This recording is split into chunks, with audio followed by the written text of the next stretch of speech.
ఈ వాక్యాన్ని వీక్షిస్తున్న సహోదరి సహోదరులందరికీ క్రీస్తు పేరట వందనములు.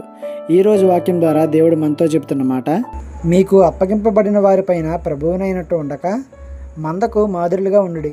పేతురు రాసిన మొదటి పత్రిక 5వ అధ్యాయము 3వ వచనం. పేతురు సంఘ పెద్దలను ఉద్దేశించి ఈ మాట చెబుతున్నారు. మరి ఆ కాలంలో సంఘ పెద్దలకు దేవుడు చెప్పిన క్వాలిటీస్ ఉంటేనే వారిని సంఘ పెద్దలుగా నిర్ణయించేవారు. కానీ ఇప్పుడు అలా కాదే.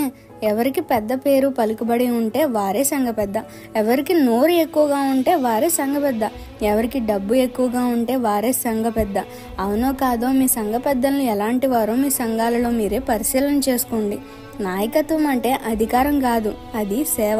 దేవుడు పిలిచిన పిలుపు. దానిని రాజకీయం చేయొద్దు. సంఘ పెద్ద సంఘంతో వ్యవహరించే తీరే చెప్పేస్తుంది దేవుని చేత ఎన్నుకోబడ్డాడో లేదో అని. నిజమైన నాయకుడు తన కీర్తి కోసం పనిచేయడు, తన ఇష్టాన్ని సంఘం మీద రుద్దడు. మరి మీ సంఘ పెద్దలు ఎలా ఉంటున్నారు? పరిశీలన చేయండి. ఈ చిన్న సువార్త పరిచర్యలో మీ సహోదరులు. God bless you. ఆమేన్.